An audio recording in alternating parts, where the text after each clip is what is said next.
साथियों नमस्कार, मैं उपेन यादव। आप सबका एक बार फिर फेसबुक लाइव प्रोग्राम में स्वागत है। साथियों पिछले मैं 2 दिन से जयपुर से बाहर हूँ, दिल्ली था, कल हरियाणा था और देर रात मैं दिल्ली पहुंच गया था और अब मैं रास्ते में हूँ जयपुर की तरफ, मैं वापस लौट रहा हूँ। साथियों ये लाइव बड़ा महत्वपूर्ण है। काफी युवा लगातार इंतजार कर रहे थे क्योंकि सबसे बड़ी बात है पिछले 4 दिन से मैं ट्विटर पर कोई भी ट्वीट नहीं कर पा रहा हूँ, यानी कि तकनीकी समस्या है इसमें। ट्विटर जो मेरी ट्वीट की जो प्रक्रिया जो बहाल होने में एक दिन 2 दिन कितना भी समय लग सकता है, यानी कि पता नहीं क्या हुआ, मुझे नहीं पता किस प्रकार से ट्विटर पर जो मेरे मैं ट्वीट नहीं कर पा रहा। एक तरह से आप उसको तकनीकी प्रॉब्लम बोलिए या किसी ने कोई उनका किसी का षड्यंत्र बोलिए, कुछ भी मान लीजिए आप, लेकिन कुल मिलाकर मैं ट्वीट नहीं कर पा रहा कि 8 लाख जो मेरा परिवार है उन तक मैं जो अपडेट जो चीजें मैं डालता था, जो भी हमारी रणनीति थी वो नहीं पूछा पा रहा। लेकिन फेसबुक के माध्यम से मैं लगातार आप लोगों के बीच में रहूंगा, चर्चा करता रहूंगा हर अपडेट और जो भी आंदोलन की रणनीति या फिर सरकार से जो वार्ता होने वाली है और विभिन्न जो मुद्दे हैं जो महत्वपूर्ण, जो हमारी जानकारी महत्वपूर्ण, जो आने वाले जो हमारी रणनीति, जो तमाम चीजें साझा मैं अब से मैं फेसबुक पेज पे ही मैं साझा करूंगा। जो तमाम यूट्यूबर है जो मेरे इस लाइव को यूट्यूब पे डालते हैं, जो तमाम लोगों तक मेरी बात पहुंचती है, वीडियो बाद में कुछ लोग छोटे छोटे हिस्से करके यूट्यूब चैनल पे डालते हैं, अधिकतर लोगों तक, लाखों लोगों तक ये मेरा वीडियो जाता है। उन सबसे मेरा निवेदन है कि जो 8 लाख से ज्यादा लोग, 8,06,000 के करीब लोग मेरे ट्विटर पे जुड़े हुए थे, वो लोग यूट्यूब पे कम आते हैं, फेसबुक पे कम आते हैं और वो अधिकतर ट्विटर पे ही वो अपडेट का इंतजार करते रहते हैं। वो काफी दिन से 4 दिन से सोच रहे हैं कि मैं ट्विटर पर क्यों नहीं आ रहा, तो उन लोगों तक मैसेज पूछा है कि वो सीधा मेरे फेसबुक पे ही जुड़े। जब तक तकनीकी समस्या का हल नहीं हो जाता ट्विटर के, जब तक मैं पता नहीं कितना समय लगे, हो सके पता नहीं वापस मैं ट्विटर पे लौटूं न लौटूं, बड़ा षड्यंत्र हो, लेकिन मैं फेसबुक और यूट्यूब पर मैं आपके बीच में रहूंगा। फिलहाल मैं फेसबुक पेज पर आप लोगों के बीच में हूँ। एक बड़ी अपडेट है कि थोड़ी देर में वनपाल भर्ती का परिणाम जारी हो जाएगा, यानी कि थोड़ी देर में वनपाल भर्ती का परिणाम जारी हो जाएगा। मैं आप लोगों को बता दूं थोड़ी देर में वनपाल भर्ती का परिणाम जारी हो जाएगा। ये आप लोगों के लिए अच्छी अपडेट है। इसके अलावा एक चीज और है, मैं आपको और बता दूं, एक बार मैं इसको मेरी फेसबुक आईडी पे भी शेयर कर देता हूं। काफी लोग लाइव जुड़ेंगे, इंतजार कर रहे होंगे। उन तक की बात, मैं अभी रास्ते में हूं और काफी लोग प्रयोगशाला सहायक भर्ती 2018 के अभ्यर्थी इंतजार कर रहे हैं जयपुर में, उनसे भी मैं जाकर मुलाकात करूंगा। और ये लाइव आज का महत्वपूर्ण है क्योंकि मैं चर्चा करना चाह रहा हूं आप लोगों से, क्योंकि अभी मेरी आज सीएमओ में भी अधिकारियों से बात हुई थी कि जो गुजरात आंदोलन की जो मुख्यमंत्री प्रमुख सचिव साहब के साथ फाइनल मीटिंग है वो भी जल्द होगी, उसके लेकर चर्चा, आगे के आंदोलन रणनीति सबको लेकर मैं चर्चा करूंगा। साथियों एक चीज मैं आप लोगों को कह रहा था कि एक जो वीडियो भर्ती का प्रोविजनल परिणाम का जो इंतजार कर रहे हैं, थोड़ा बहुत कुछ अभ्यर्थियों का परिणाम की वजह से, हाँ, मैं आपको बता दूं संभावना कल की है, यदि वो काम हो जाए तो आज भी हो जाए, कल की संभावना पूरी। अभी आपको बता दूं चेयरमैन साहब से मैंने बात की थी, तो वीडियो भर्ती का जो प्रोविजनल परिणाम इसी वीक के लिए कहा था और कई लोग इंतजार, बहुत परेशान है, दुखी है। प्रोविजनल वाले वीडियो वाले जो अभ्यर्थी लगातार मुझे कॉल और मैसेज कर रहे हैं, मैं आपकी पीड़ा समझता हूँ। मैं अभी दिल्ली से जयपुर की तरफ लौट रहा हूँ, लेकिन मेरी बात हुई है तो वो कह रहे हैं कि आज की संभावना कम है, यदि हो गया तो रात तक हो जाएगा, लेकिन संभावना कम है। कल की संभावना ज्यादा बता रहा है कि वीडियो प्रोविजन का परिणाम कल जारी हो जाए। तो इस वीक के लिए कहा था, तो इंतजार करिए। मुझे वो कह रहे हैं कि कुछ कार्य बाकी है, इस वजह से तो वीडियो प्रोविजनल वालों के लिए ये है कि कल है। अब उन्होंने ये भी कहा साथ में संभावना उन्होंने कल पूरी बताई है, मैं संभावना की कल उन्होंने बताई पूरी संभावना कि हम कल जारी कर देंगे 100%। लेकिन मान लीजिए कई बार कई टेक्निकल प्रॉब्लम आदि नहीं आ पाती है तो 1-2 दिन एक्स्ट्रा लग जाते हैं। 1-2 दिन का मतलब शनिवार संडे को कुछ होगा नहीं, फिर तो सोमवार मंगलवार को ही होगा। लेकिन संभावना कल की बहुत ज्यादा है कि आपका प्रोविजनल परिणाम कल जारी होने की बहुत ज्यादा संभावना ये वीडियो भर्ती के लिए। एक चीज मैं और कह रहा था कि कल मैंने एक फेसबुक पे एक चीज डाली थी, सीनियर कंप्यूटर अनुदेशक भर्ती का परिणाम आज या कल तक जारी होने की संभावना। आज तो होगा नहीं जारी, ठीक है, कल की संभावना है। और क्योंकि मुझे पता था आज नहीं होगा, मैंने जानबूझकर वो डाला था आज के लिए कि आज और कल, क्योंकि मैं ये भी डाल सकता था कि शुक्रवार को या फिर अगले वीक में जारी होगा। अगले वीक में तो आपको पता है 100% जारी होगा, लेकिन कॉपी पेस्ट लोगों को की सच्चाई आप लोगों के सामने लाने के लिए कि मैं करूंगा ट्वीट, वो जरूर कॉपी पेस्ट करेंगे। तो सीनियर कंप्यूटर अनुदेशक या बेसिक कंप्यूटर अनुदेशक के जो अभ्यर्थी है वो खूब जानते हैं, वो उनको कोई ठग नहीं सकता, उनको कोई बेवकूफ नहीं बना सकता, वो मास्टरमाइंड है। लेकिन कई बार क्या होता है, गलतफहमियां कई लोगों को आ जाती है ना, जब वो अलग अलग फोटो डालते हैं, तो उनकी गलतफहमियां दूर करने के लिए कल मैंने जानबूझकर लिखा। आपको पता है 22 तारीख तक तो आपको पता है कि वो प्रोविजनल के अभ्यर्थियों को मौका दिया गया है 22 तक, तो यानी कि आज तक तो आज तो वैसे भी नहीं आना था। अब कल की संभावना, यदि कल सारी चीजें समस्या हल हो जाता, परिणाम तैयार हो जाता, तो कल जारी होने की संभावना है, गारंटी नहीं है, संभावना है।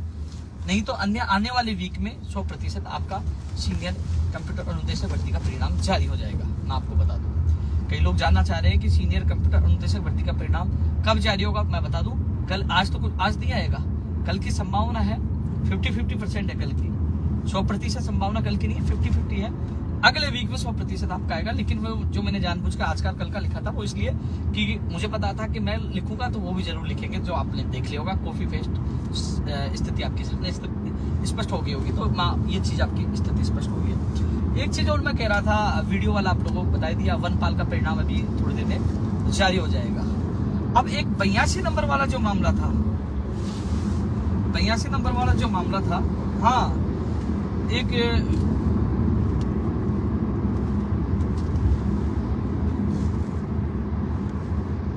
148 पदों पर 5 गुना अभ्यर्थियों को पास किया गया है ना, उसका वनपाल का, और वन रक्षक का अगले महीने में आएगा।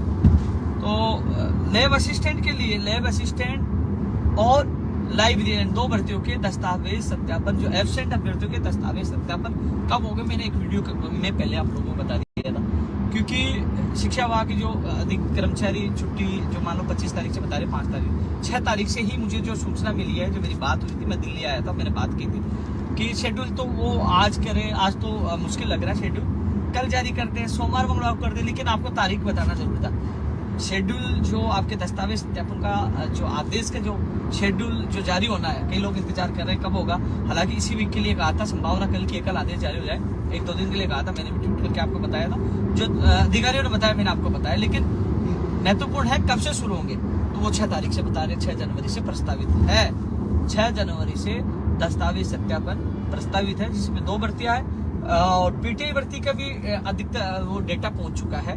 तो वो कोशिश कर रहे हैं कर्मचारी चयन बोर्ड, क्योंकि जो आदेश जारी क्यों नहीं कर पा रहे, आदेश तो कर देते दोनों के, लेकिन इसी कारण से कि वो कोशिश कर रहे हैं प्रयोगशाला सहायक के साथ, लाइब्रेरियन के साथ पीटीआई वाला भी होता है, तो एक साथ उनका भी एब्सेंट अभ्यर्थियों का भी दस्तावेज सत्यापन हो जाए, इसलिए थोड़ा सा देरी हो रही है। जो लोग कह रहे हैं कि यार हमारा एब्सेंट अभ्यर्थियों का दस्तावेज सत्यापन का शेड्यूल क्यों नहीं जारी हो रहा, क्यों नहीं हो रहा, तो थोड़ा सा बोर्ड और विभाग, जो शिक्षा विभाग है, शिक्षा संकुल, वो एक चीज देखते हैं कि एक ही भर्ती के लिए बार बार कर्मचारियों को लगाया जाए, तो वो तीनों भर्तियों के लिए एक साथ करना चाहते हैं। यदि पीटीआई भर्ती का सारी तैयारी नहीं हो पाती, तो दोनों करवा देंगे। तो ये जो शेड्यूल है एब्सेंट अभ्यर्थियों का, जो दस्तावेज सत्यापन, इसके लिए थोड़ा सा आप चिंतित मत हो। ये तो निश्चित है कि 6 तारीख से हो रहा, तो हाँ, मुझे पता है कि लेट हो गए, लेकिन हम प्रयास करेंगे जनवरी में ही आपका परिणाम जारी करवा दें। प्रयोगशाला सहायिका का, लाइब्रेरियन का परिणाम जनवरी में ही हम सब का प्रयास करके जारी करवा देंगे। और उसके बाद फटाफट आपकी ज्वाइनिंग के संबंध में, जब शिक्षा विभाग की 15 तारीख को मीटिंग हुई, तो मैंने बात रखी थी, कंप्यूटर अनुदेशक की बात रखी थी पहले, पीटीआई और आपके प्रयोगशाला सहायिक और लाइब्रेरियन, इनकी ज्वाइनिंग भी हम प्राथमिकता के साथ आप लोगों की करवाएंगे। वो मैं आपकी लोगों की पूरी मदद करूंगा, वो मेरी जिम्मेदारी है ना। अब सवाल उठ जाता है, और देख लेता हूँ मैं, मेरे क्या ट्विटर पर तो मैं आप लोगों के सवाल देख नहीं पा रहा। वनपाल का मैंने बोल दिया, बस यही है कि एक तो आप लोगों को मैसेज पहुंचाना है कि कई लोग जो ट्विटर पर मेरा इंतजार करते हैं, वो इंतजार आप ना करें और सीधा आप फेसबुक पेज पे जुड़िए। यही मैं फेसबुक पेज पे ही अधिकतर आपको अपडेट देता रहूंगा। अब महत्वपूर्ण एक चीज है जो निकल के आ रही है, एक चीज और बता दूं, फर्स्ट सेकंड ग्रेड की नई वैकेंसी की उस दिन सहमति बनी थी। मैं आपको बता दूं, शिक्षा विभाग में सेकंड ग्रेड की भर्ती की नई भर्ती आएगी 2023 में, इस बजट में घोषणा होगी।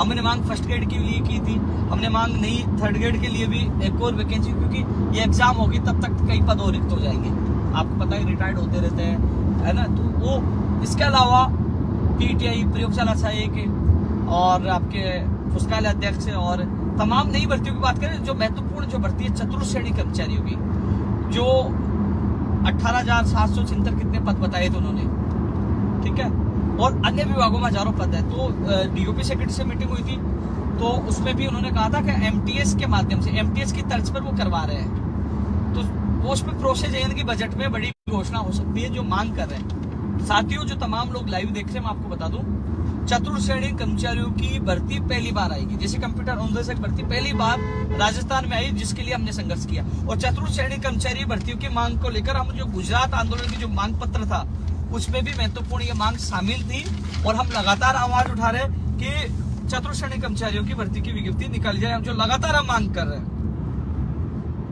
और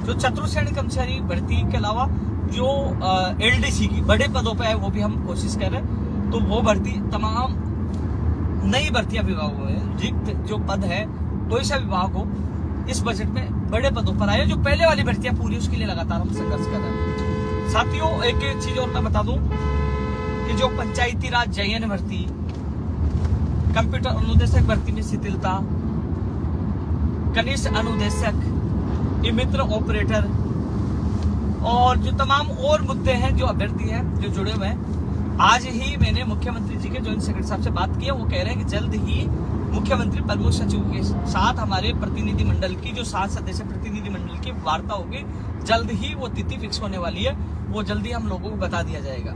जो तमाम लोग हैं जो सवाल पूछे कि हमारी कंप्यूटर अनुदेशक भर्ती में शिथिलता मिलेगी कि नहीं मिलेगी, क्योंकि पूरी कोशिश इन अभ्यर्थियों ने की है। राहुल गांधी जी से एक बार नहीं, 3-4 बार इनके अभ्यर्थियों ने, इनके साथियों ने मुलाकात की, बेहतरीन प्रयास इन लोगों ने किया। प्रयास आप लोगों ने देखा होगा, कोई प्रयास करने में मैंने भी कोई कसरत नहीं छोड़ी, गुजरात से लेकर लगातार प्रयास किया। इसके अलावा वो पंचायती राज जैन भर्ती के अभ्यर्थियों ने पूरा प्रयास किया, पूरी मेहनत की है। फिर आप मित्र ऑपरेटर वाले, वो भी पूरी, तीनों ग्रुप राहुल गांधी जी से मुलाकात करके आए थे, बात रखे थे, पूरा प्रयास ये भी कर रहा है। इसके अलावा कनिष्ठ अनुदेशक वाला जो मामला चल रहा है, वो भी है। और जो तमाम मांगों को लेकर अलग अलग विभागों, आपको पता है कि 5 एजुकेशन के अधिकारियों के साथ, यानी शिक्षा विभाग के अधिकारियों के साथ, यानी कि लगातार मीटिंग हो रही है। वो सारी चीजें फीडबैक ये सीएमओ तक जा रहे हैं, यानी कि मुख्यमंत्री जी के निर्देश पे ये मीटिंग हो रही है, यानी कि मुख्यमंत्री जी के निर्देश पे ये मीटिंग हो रही है। मीटिंग में जो ये मीटिंग हुई, इनमें से ये मुद्दे फाइनल टच होने, ये इसके अलावा मीटिंग होगी, जो महत्वपूर्ण मीटिंग होगी, इस मीटिंग में ही जो निर्णय होगा कि कौन कौन से मामले हल होंगे, इसी मीटिंग में होंगे। तो जो तमाम लोग सवाल पूछते हैं सोशल मीडिया पे कि पंचायती राज जैन भर्ती का क्या हुआ, कंप्यूटर अनुदेशक शिथिलता का क्या हुआ, कनिष्ठ अनुदेशक क्या हुआ, मित्र ऑपरेटर्स का क्या हुआ, तो वो उनके सारे प्रतिनिधि इस मीटिंग में शामिल होंगे और उस जो फैसला होगा सबके सामने होगा। हमने सबने मिलकर बेहतरीन प्रयास किया है और आगे भी करेंगे। यदि सरकार हमारा काम करती है तो हम स्वागत करेंगे, धन्यवाद देंगे। हमने देखो राहुल गांधी जी का कोई विरोध नहीं किया, अतिथि देवो भव हमने बोला और सरकार का सम्मान किया है। और यदि धोखा होता तो फिर सड़कों पर उतरेंगे, विरोध भी जारी रहेगा, आंदोलन भी करेंगे। लेकिन हमें पूर्ण विश्वास है कि मुख्यमंत्री जी ने आश्वासन दिया था, मुख्यमंत्री जी के विश्वास पर हम गुजरात से राजस्थान लौटे थे 38 दिन बाद। सब लोगों ने एक स्वर में मुख्यमंत्री जी पर विश्वास करके लौटे थे। साथियों, एक चीज और मैं बताना चाहूंगा कि कल राहुल गांधी जी से मुलाकात हुई, क्योंकि मैं हरियाणा आया हुआ था।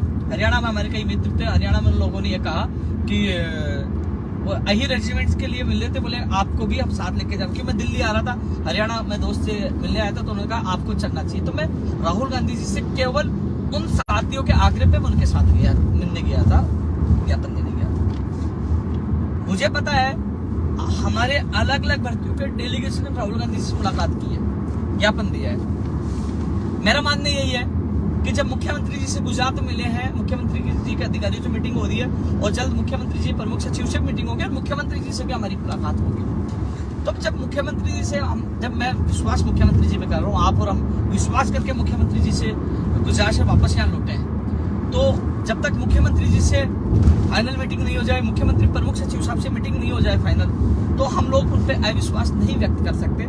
इसलिए मैंने उचित नहीं समझा कि मैं भारत जोड़ो यात्रा में राजस्थान में आई तो चलो ठीक है, मुझे ट्रेस किया जा रहा था, मेरे मोबाइल ट्रेस हो रहे थे, रिकॉर्डिंग हो रही थी, जो सारी चीजें हो रही थी, मेरे फोन टेप हो रहे थे, तो मैं सारे मोबाइल छोड़ के बिना, क्योंकि मुझे कब पकड़ते, मेरे मोबाइल की लोकेशन से तो पकड़ते, मैं मोबाइल छोड़ता, बिना मोबाइल चला जाता, यात्रा में चला जाता, वहां जाके कोशिश कर लेते, जैसे आम लोग, कई लोग मिल रहे थे, बहुत लोग मुलाकात की, मैं भी जाके मिल लेता, लेकिन मुलाकात का कोई वो मायने नहीं होते, क्योंकि उस मुलाकात के इसलिए मायने नहीं होते। हालांकि आप सबने बात रखी, प्रयास किया, ज्ञापन आए हैं, आपका प्रयास बेहतरीन था, तमाम लोगों को मेरा सैल्यूट। लेकिन मुख्यमंत्री जी ये कहते कि आप मेरे कहने पे राजस्थान लौटे थे। मैं लगातार अधिकारियों से मैं मीटिंग करवा रहा हूँ, अलग अलग विभागों से आपकी मीटिंग हो रही है, मेरे प्रमुख सचिव से मीटिंग होगी, मुझसे भी होगी, तो मैं ये उचित नहीं समझता कि मैं उन पर अविश्वास जता के वहां जाके कहता, शिकायत करता। जब मुख्यमंत्री जी मिल रहे हैं, सारी चीजें हो रही है, तो मैं इस मीटिंग का इंतजार कर रहा हूँ जो मुख्यमंत्री प्रमुख सचिव साहब के साथ होगी, और मुख्यमंत्री जी से भी हम मुलाकात करेंगे। इस समस्या को हल नहीं होता है तो उसके बाद हमें आगे की रणनीति बनाकर हाथ पार की लड़ाई लड़ेंगे। लेकिन फिलहाल मैंने ये निर्णय लिया था कि जब सरकार एक कदम वार्ता के लिए बढ़ा रही है, वार्ता करवा रही है, कई समस्याओं का हल हुआ भी है, और कई को वो कह रहे हैं हम करेंगे, जब वो वार्ता अलग अलग IAS अधिकारियों के साथ, हमारी जो RAS अधिकारी, तमाम अधिकारी मौजूद होते हैं, हमारा प्रतिनिधि, अलग अलग भर्तियों सारे लोग मौजूद होते हैं, तो सरकार की सकारात्मक पहल है तो हमें भी सकारात्मक पहल करनी चाहिए। इसलिए मैं भारत जोड़ो यात्रा में नहीं गया। हरियाणा में जब उन्होंने कहा मैं गया, और पूर्ण विश्वास है मुख्यमंत्री से मुलाकात होगी तो कई मांगों का निस्तारण होगा, इसलिए मुख्यमंत्री जी हमारे अभिभावक है, उन पर पूरा विश्वास कर रहे हैं, और मैं नहीं, भूपेंद्र यादव नहीं, जो तमाम लोग प्रतिनिधि साथ, जो भर्तियों के प्रतिनिधि, वो खुद मुख्यमंत्री जी के विश्वास पे थे। अब दोबारा वार्ता में वही शामिल होंगे, उम्मीद, विश्वास मेरा नहीं, सबका विश्वास है। अब यह राज्य सरकार हमारे साथ धोखा करती है या मांगों को पूरा करके न्याय करती है, वो तो आने वाले भविष्य की घर में छुपा है। उम्मीद करता हूँ सरकार, कांग्रेस सरकार ने जो वादा किया, मुख्यमंत्री ने जो विश्वास दिला, उसको खरा उतरेंगे।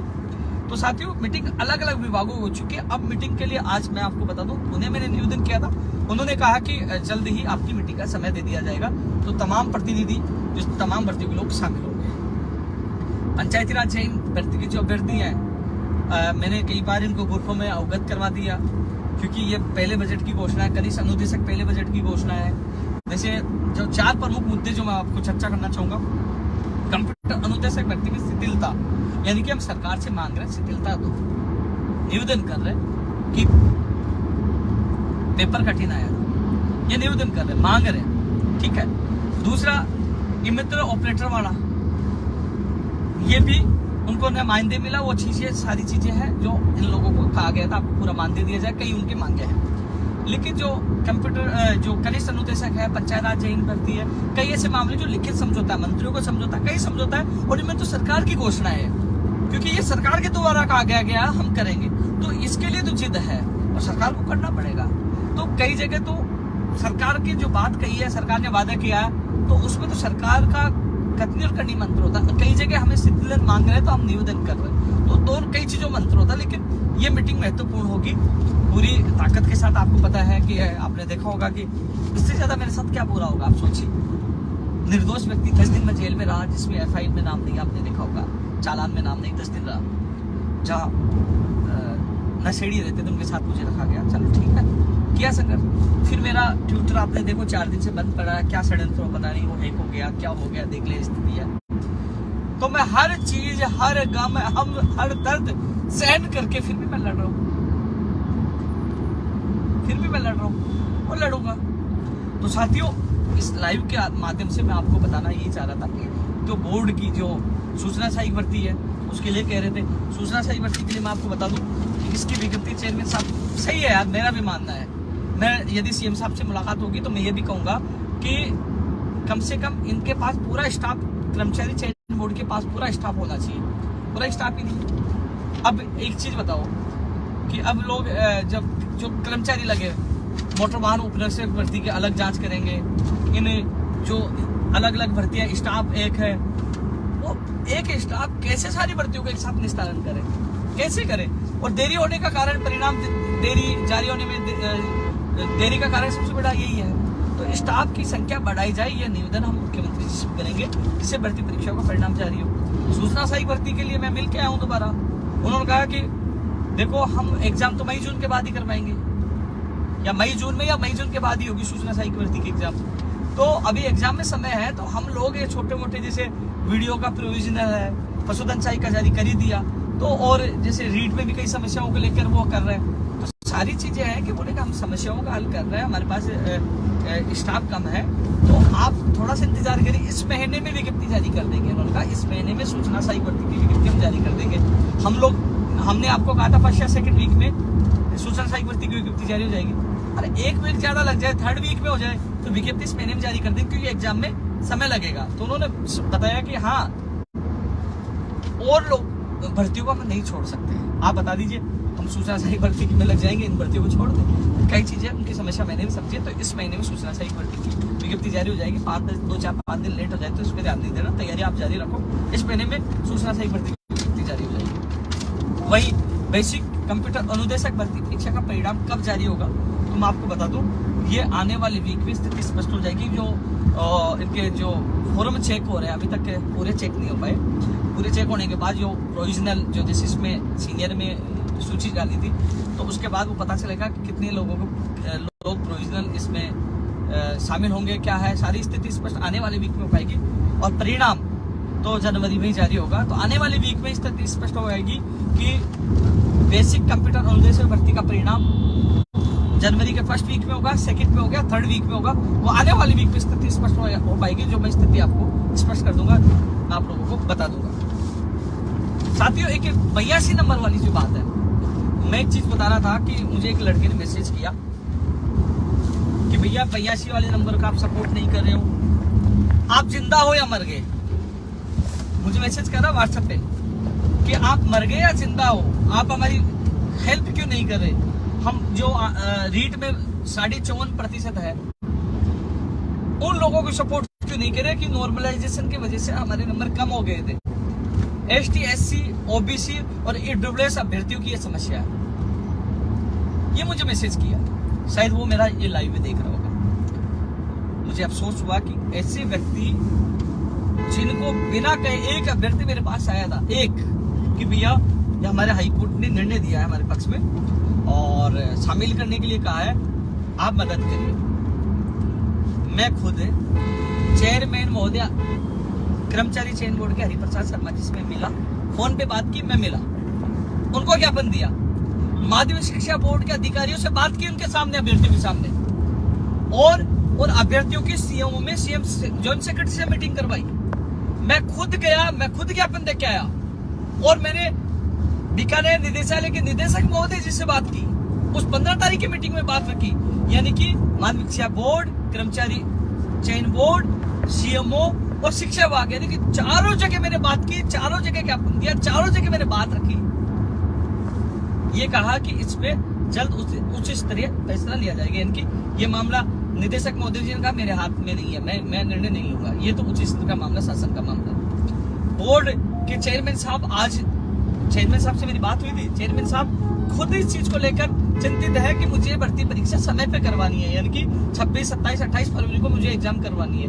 लेकिन इस समस्याओं का हल हो, ये 40,000 है, 50,000, कितने लोग इनको लिया जाएगा नहीं लिया जाएगा, वो कह रहे कि इस समस्या का हल हो। मैंने कहा साहब आप बिठा लीजिए, 40-50,000 लोग ही तो हैं, बिठा लीजिए, मेन एग्जाम में ये बैठेंगे, जिसमें दम होगा वो पास हो जाएगा। क्योंकि अब मान लीजिए आप याचिकर्ताओं को बिठाओगे, मान लीजिए सपोज करो निर्णय ले सरकार के, हम याचिकर्ताओं को बिठाएंगे, तो ये लोग सारे लोग कोर्ट में जाएंगे, अरबों रुपए खर्च होंगे।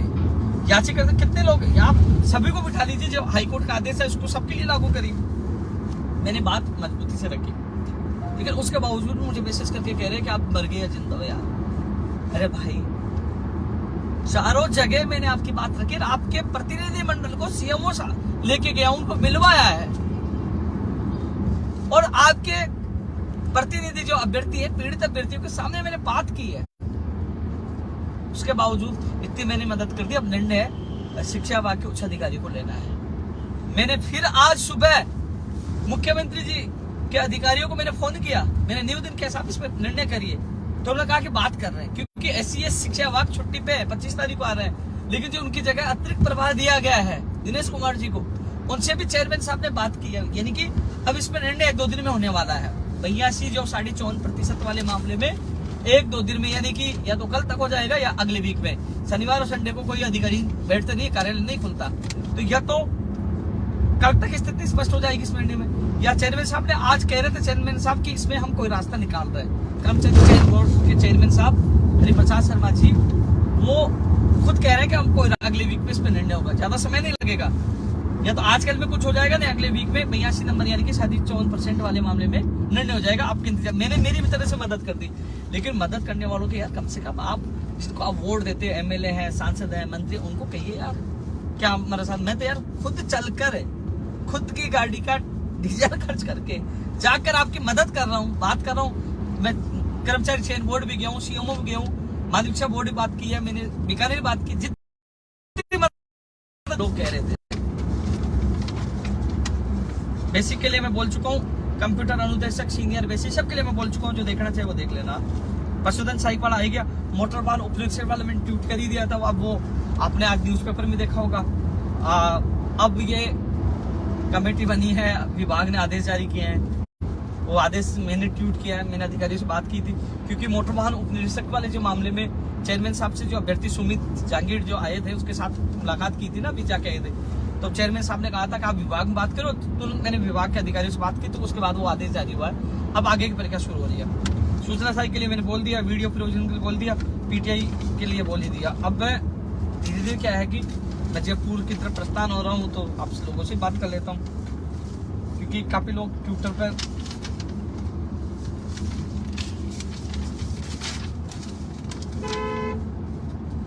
आपने देखा होगा कि रीट के पात्रता परीक्षा के बाद जो शिक्षक भर्ती होने वाली है, तो मैंने उसमें 40% की बाध्यता में राहत की मांग की थी। कई लोग करते गुणवत्ता के साथ खिलवाड़ है। अरे यार, मैंने किसके लिए मांग की, सोचा आपने कभी? मेरे पास उन विधवाओं के फोन आते हैं, उन परित्यक्ता जो और विधवा, तलाकशुदा, दिव्यांग जन, इन सबके फोन आते हैं कि कम से कम हमें राहत मिले। आपको दुआ लगेगी, आप आपकी बहन है, आपसे हाथ जोड़ के निवेदन करती है। एक दिव्यांग अभ्यर्थी या एक विधवा बहन फोन करके कहे, शोभा देता है क्या मुझे ये कहे कि हाथ जोड़ते हैं, यार मुझे नहीं लगता कोई ऐसा कहे, मुझे बुरा लगता है यार। मैंने कहा मैं हाथ जोड़ के आपसे निवेदन कर रहा हूँ, ऐसा मत बोलिए, मैं आपकी बात मजबूती से रखूंगा। मैंने रखा, आज उनको राहत मिल रही है बाध्यता में, क्योंकि पात्रता परीक्षा होगी, उसके बाद होने वाली शिक्षक भर्ती में कोई बाध्यता नहीं है। कट ऑफ में जिसके नंबर आ गया वो टीचर बन जाएगा। तो इसलिए मैंने राहत देने की मांग की थी। कम से कम ऐसे लोगों को तो सपोर्ट करो जिनके साथ भगवान ने गलत किया। तो इसमें चाहे वो दिव्यांगजन हो, चाहे स्पोर्ट्समैन हो, चाहे विधवा परित्यक्ता, इन सब के लिए राहत मिलेगी। एलडीसी वाली, चतुर कर्मचारी वाली, सब चतुर श्रेणी कर्मचारी वाली अब मांग मैं उठा रहा हूँ लगातार, और इस भर्ती को भी निकलवाएंगे। एक रिकॉर्ड होगा कि पहली बार राजस्थान में भर्ती आ रही है और लड़ झगड़ के भर्ती निकलवा रहे हैं, संघर्ष करके निकलवा रहे हैं, और बजट में घोषणा होगी इसकी भी देखना। विशेष शिक्षकों में सेकंड ग्रेड के पद बढ़ाने वाले भी हम मांग कर रहे हैं।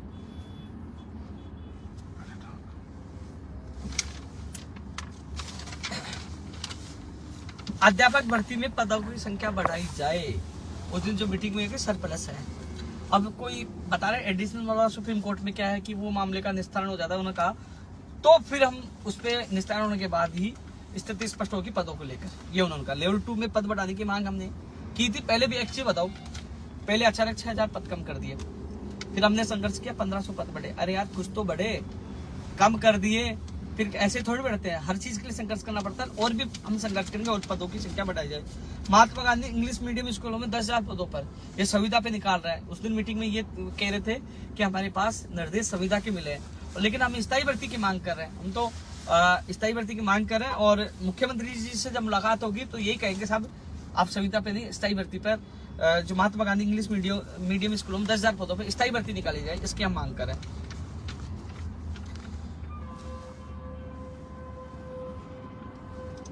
कृषि व्याख्याता के सभी विषयों को शामिल किया जाएगा, ये मीटिंग में तय हो गया था। जिन लोगों ने एग्जाम दे दिए उनको किसी को बात नहीं किया जाए। कर दिया टच की गाड़ी को। फर्जी डिग्री, डिप्लोमा, दिव्यांग सर्टिफिकेट के लिए सख्त कानून बनाया जाए। साथियों, निदेशक महोदय जी ने कहा कि हम अलग से निर्देश भी जारी कर देंगे।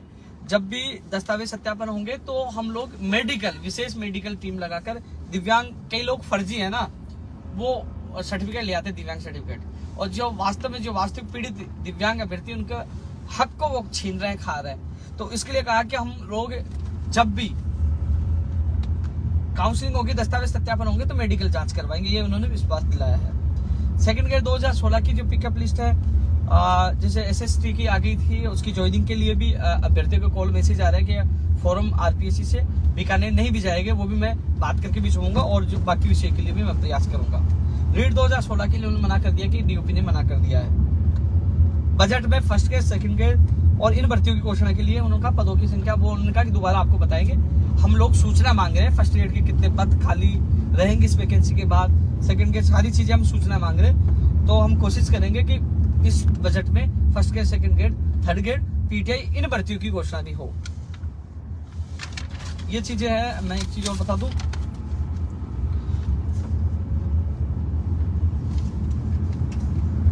रेडियोग्राफर लैब टेक्नीशियन भर्ती की विज्ञप्ति जारी हो गई चिकित्सा विभाग में। लेकिन मेरा तो मानना आज भी है, क्योंकि कई लोग बहुत खुश हो रहे हैं। मैं तो कह रहा हूं भाई, जब तक लिखित परीक्षा नहीं होगी तो मुझे नहीं लगता कि कोई पारदर्शिता रह पाएगी। काफी लोग बाहर से डिग्री और डिप्लोमा फर्जी लेके आएंगे और वो इतने परसेंटेज में ले आएंगे कि जो राजस्थान वाले पिछड़ जाएंगे, तो फिर क्या होगा। एग्जाम होती जिसमें दम होता, योग्य अभ्यर्थी होता, अंदर आ जाता। लेकिन आप एक पक्ष आता एग्जाम हो, एक पक्ष आता सीधी भर्ती हो। उपेन्द्र यादव एक पक्ष में बोलेगा, दूसरा गाली देगा। इसलिए मैंने तो सोचा चलो आपस में आप ही लड़ो यार, मैं किसका पक्ष लूं। लेकिन मेरा व्यक्तिगत मानना है कि एग्जाम होनी चाहिए इसकी। नई कृषि परीक्षक एलडीसी, आरएस में पद बढ़ाने की सहमति बनी है। ईसीजी, एसआई, सीएचओ होगी, प्रोग्रामर, दंत चिकित्सक, नर्स ग्रेड, ये इन भर्तियों की लगातार हम मांग कर रहे हैं। नर्स ग्रेड की आई गई, पशुधन सहायक की मांग करें, OT technician, stenographer, APRO, PRO, जलदारी, सहायक कृषि अधिकारी, सैनिटरी, इन सारी भर्तियों की हम मांग कर रहे हैं। कॉलेज शिक्षा में पीटीआई, लाइब्रेरियन की बात कर रही है, जलदारी विभाग में भर्तियों की मांग कर रही है। तो इस पे अब दोबारा जो फाइनल मीटिंग होगी, कई भर्तियों की घोषणा उन्होंने ये कहा है। डीओपी की भी जो मीटिंग हुई, शिक्षा विभाग की तो तमाम मीटिंग हुई, कई भर्तियों की जो नई हम मांग कर रहे हैं वो इस बजट में घोषणा हो जाएगी। शिक्षक भर्ती 2012 का अभी तक सुनवाई की तारीख नहीं आई। प्रयोगशाला सहायक की दूसरी सूची जारी होनी थी, कंप्लीट तैयारी है। मंत्री लेवल पर मामला अटका पड़ा। अभ्यर्थी अभी जयपुर में रुके, उनसे जाके मैं मिलूंगा। राजेंद्र और उनकी टीम जयपुर रुकी, उनसे जाके मैं मिलूंगा। मंत्री जी से भी मैं मुलाकात करूंगा। हाँ, एक महत्वपूर्ण मुद्दा जो लगातार हम लड़ाई लड़ रहे हैं, प्रदेश के बेरोजगार को प्राथमिकता दी जाए सरकारी और प्राइवेट नौकरी में, जिसकी लगातार हम प्रयास कर रहे हैं। लेकिन इसके लिए साथियों हम सबको मिलकर लड़ना होगा। कर रहे हैं हम प्रयास, मीडिया में भी अच्छी खबरें आ रही हैं। तो हम सबको एक तो बेरोजगार छात्र संघ आयोग के लिए और प्रदेश के बेरोजगार प्राथमिकता दी जाए, ये बड़े महत्वपूर्ण मुद्दे हैं जिसके लिए लगातार संघर्ष जारी कर रहे हैं। जारी है हमारा। बेरोजगारी भत्ते में इंटर्नशिप रद्द हो, ये भी हम लगातार मांग कर रहे हैं।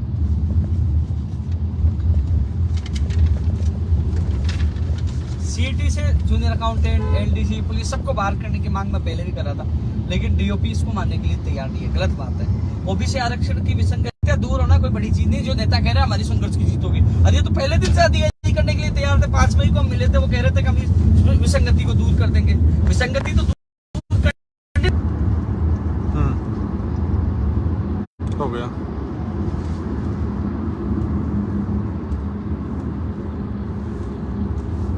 हो गया हो गया शुरू। कई लोग मैसेज भेज रहे हैं, मैं देख लेता हूँ यार।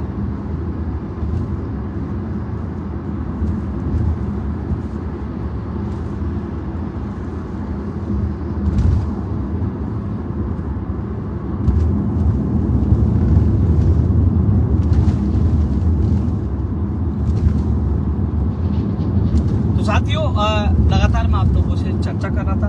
इनकी 26 तारीख को 12 बजे विद्युत भवन में टेक्निकल हेल्पर भर्ती के परिणाम, जूनियर असिस्टेंट की काउंसलिंग और ज्वाइनिंग, और कोई भी मुद्दा हो तो वो पूछे बिजली विभाग वाले। तो 26 तारीख को उनसे मुलाकात करूंगा और सुबह वीडियो भर्ती के जो चाहिए थे अभ्यर्थी जिला आवंटन को लेकर उनसे मैं 9 बजे मिलूंगा। उसके बाद मंत्री जी से मुलाकात करेंगे और फिर आरपीएससी की जो फर्स्ट ग्रेड के आंसर की हो और जो और कई मुद्दे हैं उनको लेकर अधिकारी से मुलाकात हम करेंगे सोमवार को। और फिर मंगलवार को 11 बजे यानी कि 27 दिसंबर को 11 बजे मैं राजस्थान बेरोजगार एकीकृत महासंघ कार्यालय पर लड़कों से मुलाकात करूंगा। जो लड़के मुलाकात करना चाहते हैं, कई बार मेरे पास कॉल और मैसेज बहुत आते हैं। तो जैसे मैं दिल्ली आया हुआ था, मैं फोन नहीं उठा पाता, कई लोग भी जवाब नहीं दे पाता। तो मैं कोशिश करता हूँ, मैं ऑफिस में मैं क्यों समय देता हूँ, क्यों ट्वीट करता हूँ, क्यों फेसबुक पे डालता हूँ कि मैं इतनी तारीख को इतने बजे मिलूंगा, क्योंकि मैं आप लोगों की पीड़ा को समझ सकूँ। कोशिश करता हूँ, कई अभ्यर्थियों के तो साथ भी जाता हूँ अधिकारियों से मिलता हूँ, जितनी कोशिश मुझसे होती मैं करता हूँ साथ जाकर अधिकारियों से मिलकर। तो मैं अब आप लोगों से 27 तारीख को 11 बजे मैं राजस्थान बेरोजगार एकीकृत महासंघ कार्यालय पे मिलूंगा। कई लोग पूछे एड्रेस का है, तो गूगल पे आप सर्च करोगे तो एड्रेस मिल जाएगी, लोकेशन आप लोगों को मिल जाएगी। एक चीज और देख लेता हूँ मैं,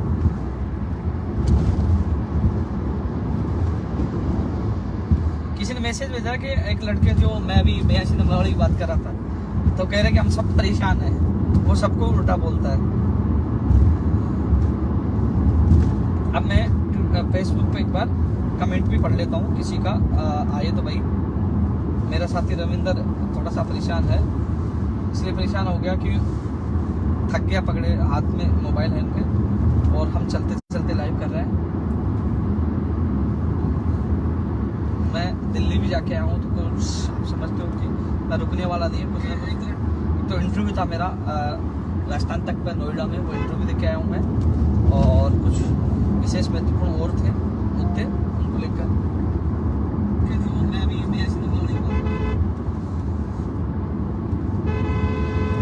किसी का कोई मैसेज मैं अब देख रहा हूँ उसमें। 82 वाले मामले में बोल चुका हूँ। पीटीआई फाइनल रिजल्ट भैया जनवरी एंड या फरवरी में ही जारी होगा। जनवरी एंड या फरवरी में ही पीटीआई भर्ती का फाइनल परिणाम जारी आएगा। एलडीसी 2013 6000 पदों पर यह बात भी रखूंगा भैया। महेश बिश्नोई वनपाल का रिजल्ट थोड़ी देर में अपलोड हो जाएगा, आ गया आज वनपाल भर्ती का।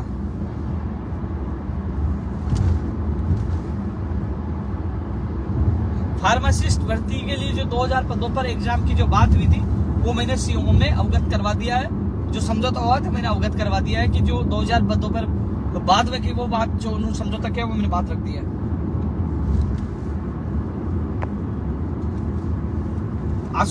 आशुतोष तिवारी जी, अगले वीक में स्थिति स्पष्ट हो जाएगी।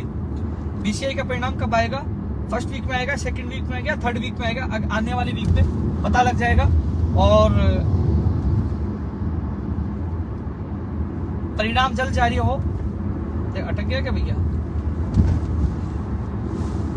परिणाम जल्द जारी हो, अटक गया इसमें दिखा नहीं था। परिणाम जल्द जारी हो बीसीआई का, तो मैं उसके लिए आप अगले वीक में रणनीति बनाएंगे। हम सब लोग तारीख फिक्स करेंगे जनवरी में, हम सब लोग जाके पूरा प्रयास करेंगे कि जल्द से जल्द बेसिक कंप्यूटर हम दे सकता।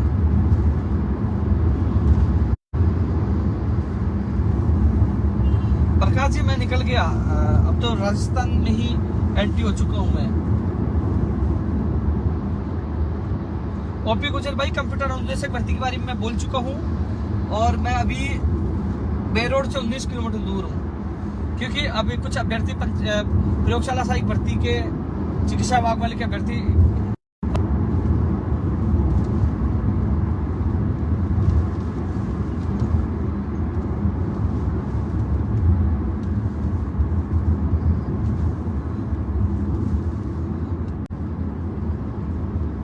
अधिकतर मुद्दों पे मैं चर्चा कर चुका हूं, और जल्द ही माननीय मुख्यमंत्री जी के प्रमुख सचिव साहब से मीटिंग होगी, और कोशिश करेंगे मुख्यमंत्री जी से भी हमारे प्रतिनिधि मंडल की मुलाकात हो, और जो तमाम जो मामले हैं, हमारे मुद्दे हैं, उन समस्याओं का हल हो। और बजट में चाहे वो चतुर्थ श्रेणी कर्मचारी की हो, चाहे बड़े पदों पर एलडीसी हो, चाहे वो नई first grade, second grade, third grade हो, चाहे वो प्रयोगशाला सहायक हो, चाहे पीटीआई हो, लाइब्रेरियन हो, और चिकित्सा सहित तमाम विभागों में भर्तियों की घोषणा हो, वो भी हम प्रयास कर रहे हैं। और जो लंबित भर्तियां उनको भी जल्द से जल्द पूरी करवाने का प्रयास कर रहे हैं। तमाम मुद्दों को लेकर मुख्यमंत्री जी से मुलाकात भी करेंगे और अधिकारियों से वार्ता करेंगे।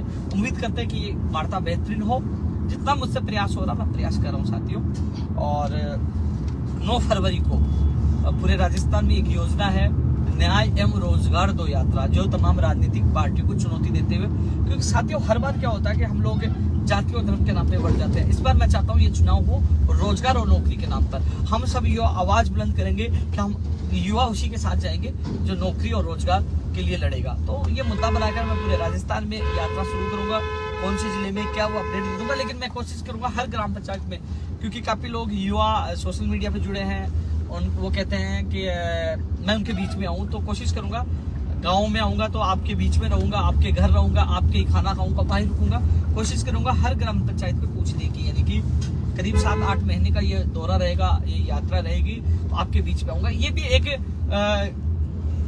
मांगों को पूरा करवाने की एक रणनीति का बड़ा हिस्सा होता है कि एक यात्रा, जैसे राहुल गांधी जी भारत जोड़ो यात्रा निकाल रहे हैं, तो अपनी ये योग की यात्रा जो राजस्थान में महत्वपूर्ण इसलिए साबित होगी कि एक तो जो वर्तमान में जो सरकार ने वादे किए वो जल्द पूरे, बजट में अच्छी घोषणाएं हो, और फिर 2023 के लिए भी ये सारी राजनीतिक पार्टी एक रोड मैप तैयार करेगी। हाँ, कि युवा आंदोलित है, युवा अब जागृत हो चुके हैं, युवा अपने अधिकारों के लिए लड़ना सीख गए, और युवा का बड़ा रोल होगा। तो कहीं ना कहीं वो सबकी एक निगाह होगी कि युवाओं को वोट बैंक पर हम लोग कैसे काबू कर पाए। तो वो सब एजेंडा बनाएंगे रोजगार को लेकर, नौकरियों को लेकर। तो मैं चाहता हूं ये चुनाव हो जाति और धर्म से हटकर रोजगार को लेकर, और सारी राजनीतिक पार्टियों के एजेंडे में सबसे ज्यादा जो घोषणा पत्र में बेरोजगार की मांग शामिल हो कि हम ये कर रहे हैं, हम ये कर रहे हैं। फिर आप सब लोग देखेंगे कि क्यों हमारे युवा हितैषी कौन सा राजनेता, कौन सी पार्टी, वो आप सब तय करोगे। लेकिन मैं चाहता हूं ये न्याय एवं रोजगार दो यात्रा जो हम शुरू करेंगे 9 फरवरी से, मैं आप लोगों के बीच में आऊंगा। तो इस यात्रा के माध्यम से हमारी युवाओं का हमारा महत्व स्थापित हो, कि हर बार हमें फुटबॉल समझ लेते, एक बार वो गोल कर देता, एक बार वो गोल कर देता, लेकिन हमारा महत्व स्थापित हो। कई बार आप नहीं देखते हो कि यार उस समाज ने कहा कि हम इस पार्टी को समर्थन देंगे, तो वो पार्टी कहती है कि हमारी सरकार आएगी, आपके लिए बोर्ड बना देंगे, आपके लिए ये छात्रवृत्ति दे देंगे, ये योजना दे देंगे।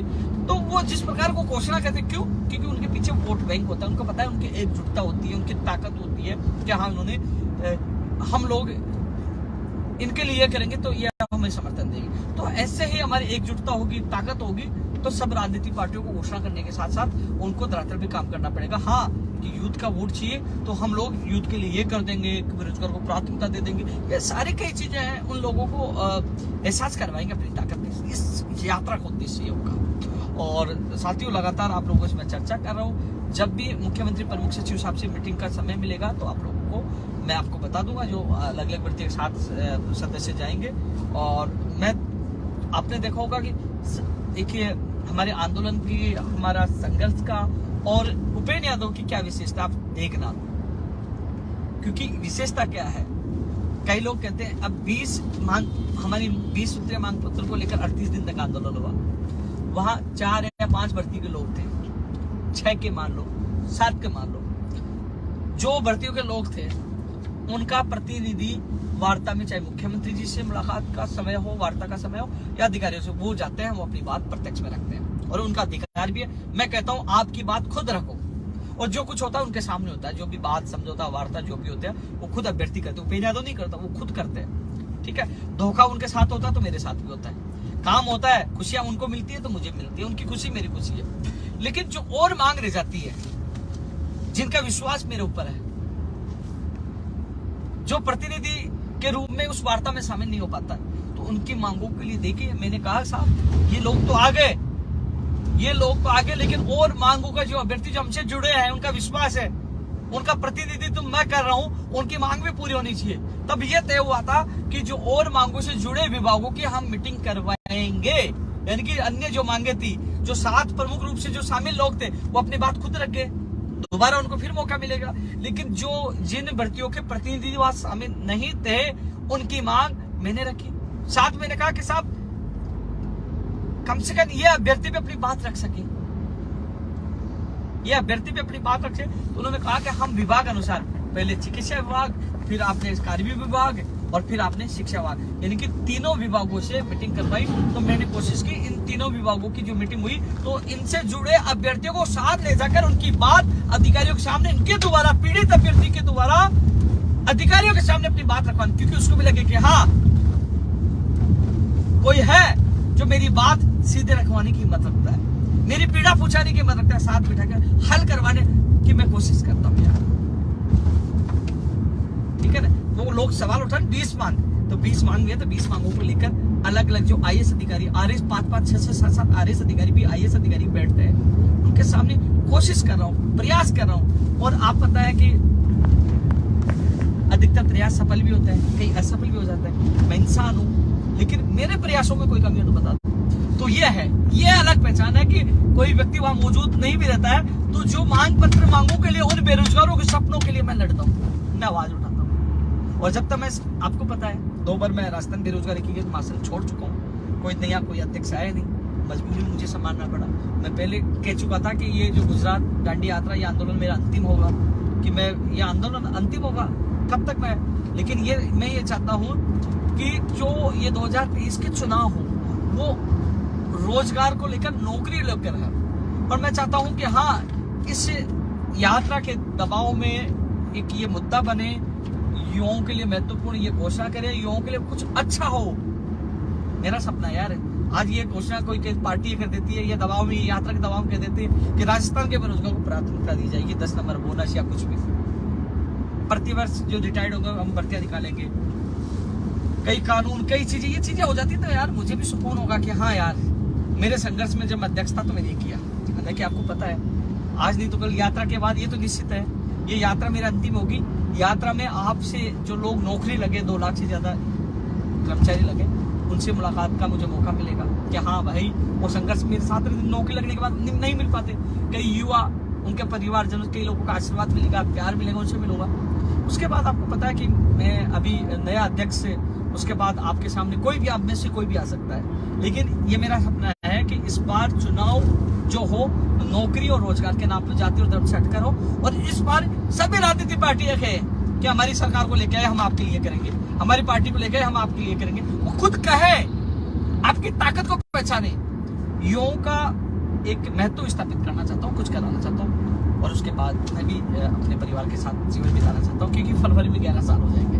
बहुत संघर्ष आप लोगों के लिए किया है, सबसे ज्यादा जेल गया हूँ, सबसे ज्यादा लाठियां खाई, झूठे मुकदमे में क्या क्या पड़तालें सहन की है, सड़कों पे सोया हूँ यार, धक्के खाए पुलिस के, बहुत वो दर्द मैं जानता हूँ। शराबी और नशेड़ी के बीच में मुझे जेल में रखा गया है, क्या हालात बीती है मैं जानता हूँ, लेकिन खुशी इस बात की होती है कि मुझे राजस्थान के लाखों लोगों का प्यार मिलता है, उनके माँ बाप का आशीर्वाद मिलता है, बहुत कुछ। आज मेरे खिलाफ षड्यंत्र, हर षड्यंत्र विफल क्यों हो जाता है, क्योंकि उन गरीब माँ बाप का प्यार मिलता है जिनको आज उनके बेटा और बेटियों के संघर्ष से रोजगार मिला है। और जो अभी जिनकी आशाएं हैं, उनके माँ बाप कहते हैं कि एक बंदा है जो लड़ रहा है। आप सोचिए, मेरे माँ बाप परिवार है, उनको सबको छोड़कर मैं लगा रहता हूँ कि हाँ, मैं इस सिस्टम को सुधार पाऊँ। आप सोचिए, मैंने आके मीडिया में बोला, सोशल मीडिया में बोला कि मुझे जेल में 1 करोड़ की रिश्वत दी गई कि 2 दिन के अंदर आपको 1 करोड़ रुपए दे देंगे, केवल आपको फर्जीवाड़े के खिलाफ नहीं बोलना, पेपर माफियों के खिलाफ नहीं बोलना, आपको केवल चुप रहना है। 1 करोड़ रुपए, मैं सोचता यार 1 करोड़ तो बहुत होते यार, चलो 85-30 लाख रुपए की गाड़ी लेंगे, 85 लाख का फ्लैट लेंगे और आराम से मस्त रहेंगे, सोच सकता था, लेकिन नहीं। मैं ईमानदारी से कभी समझौता नहीं करूंगा। अभी षड्यंत्रवाद, झूठे मुकदमे में मुझे डाला गया, मैं बाहर क्यों आ गया, जांच की गई, मेरे घर पे कुछ नहीं मिला ज्ञापनों के अलावा, कुछ नहीं मिला, ज्ञापन मिले, मेरे अकाउंट में चेक किए गए कि 10 साल में 10 लाख का ट्रांजेक्शन नहीं मिला। पूरे राजस्थान में 6 दिन तक पूछा गया कि उपेंद्र यादव के खिलाफ कोई हो, कुछ नहीं मिला। जब मुझे आज मैं जेल से बाहर आया केवल ईमानदारी की वजह से, सच्चाई की वजह से, और मैं उन युवाओं के सपनों को नहीं तोड़ सकता, बेच सकता।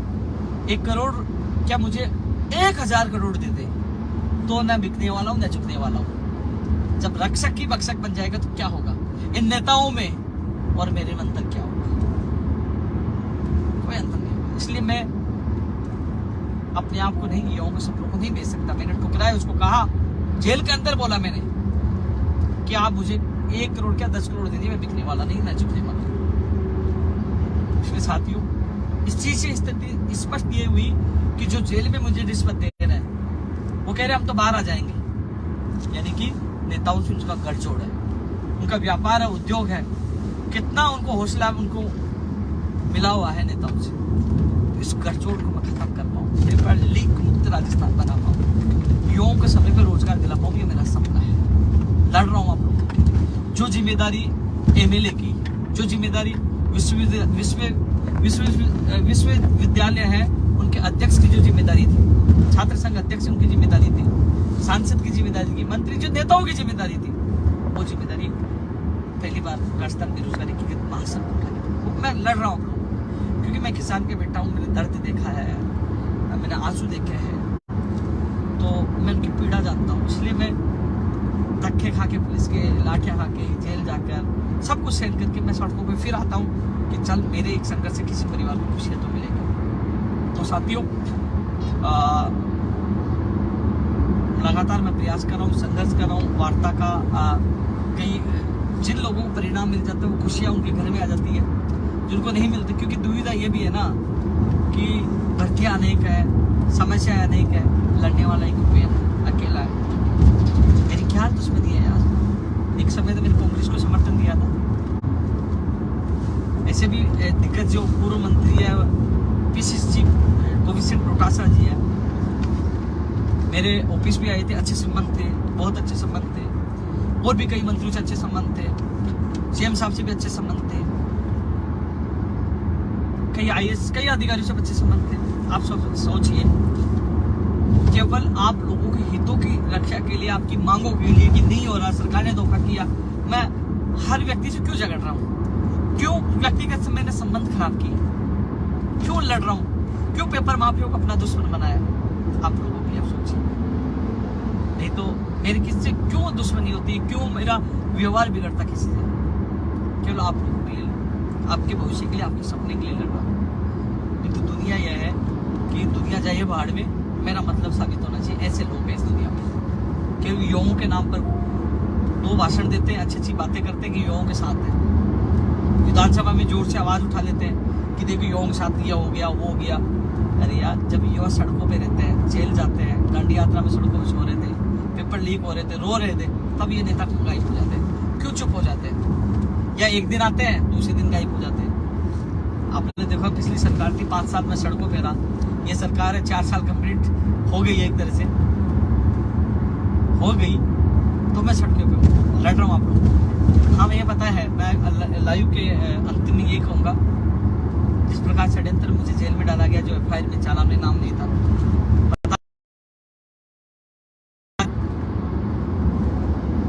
गाड़ी में हूँ, गाड़ी में हथियार रख दिया, गाड़ी में कुछ नशीली चीज रख दिया, या कुछ भी करके किसी प्रकार मुझे षड्यंत्र करके फंसा दिया गया, तो क्या होगा? कुछ भी, कई चीजें सामने आती हैं, क्योंकि षड्यंत्र में कुछ भी हो सकता है। जो मेरे साथ घटना हुई, इसके बाद मुझे लगा कि षड्यंत्र कभी भी किसी सत्य में हो जाती, सत्य की जीत होती है। तो साथियों, आप लोगों से फिर मुलाकात करूंगा। आपका एक बार फिर बता दूं कि 26 तारीख को 12 बजे मैं विद्युत भवन में जाऊंगा, और सुबह उससे पहले वीडियो के अभ्यर्थियों से मिलूंगा, और फिर 27 तारीख को 11 बजे मैं राजस्थान बेरोजगार एकीकृत महासंघ कार्यालय पे आप सबसे मुलाकात करूंगा। धन्यवाद।